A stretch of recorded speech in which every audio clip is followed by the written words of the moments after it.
Au nom du Père et du Fils et du Saint-Esprit, Amen. Esprit qui plane sur les eaux, apaise en nous les discordes.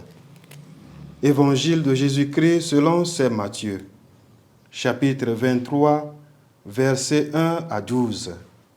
En ce temps-là, Jésus s'adressa aux foules et à ses disciples, et il déclara: les scribes et les pharisiens enseignent dans la chair de Moïse. Donc, tout ce qu'ils peuvent vous dire, faites-le et observez-le. Mais n'agissez pas d'après leurs actes, car ils disent et ne font pas. Ils attachent de pesants fardeaux difficiles à porter, et ils en chargent les épaules des gens. Mais eux-mêmes ne peuvent pas le remuer du doigt. Toutes leurs actions, ils les font pour être remarqués des gens. Ils élargissent leurs phylactères et rallongent leurs franges. Ils aiment les places d'honneur dans les dîners, les sièges d'honneur dans les synagogues et les salutations sur les places publiques. Ils aiment recevoir des gens le titre de rabbi. Pour vous, ne vous faites pas donner le titre de rabbi, car vous n'avez qu'un seul maître pour vous enseigner. Et vous êtes tous frères. Ne donnez à personne sur terre le nom de Père, car vous n'avez qu'un seul Père, celui qui est aux cieux.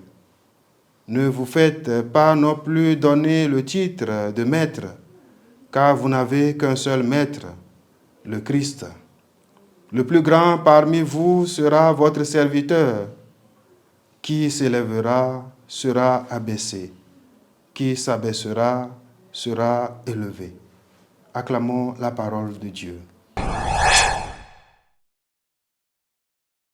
Frères et sœurs bien-aimés du Seigneur, aujourd'hui, dimanche 5 novembre 2023, 31e dimanche du temps ordinaire, année A.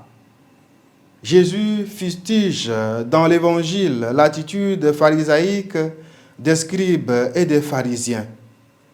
En effet, les reproches que Jésus leur adresse touchent principalement leur rôle d'enseignement. Pour Jésus, il ne suffit pas seulement de parler, de prêcher ou d'enseigner. Il faut aussi donner le bon exemple. Ils disent et ne font pas. Car les scribes et les pharisiens instruisent le peuple à accomplir de bonnes œuvres, mais eux-mêmes sont très excellents dans les mauvaises.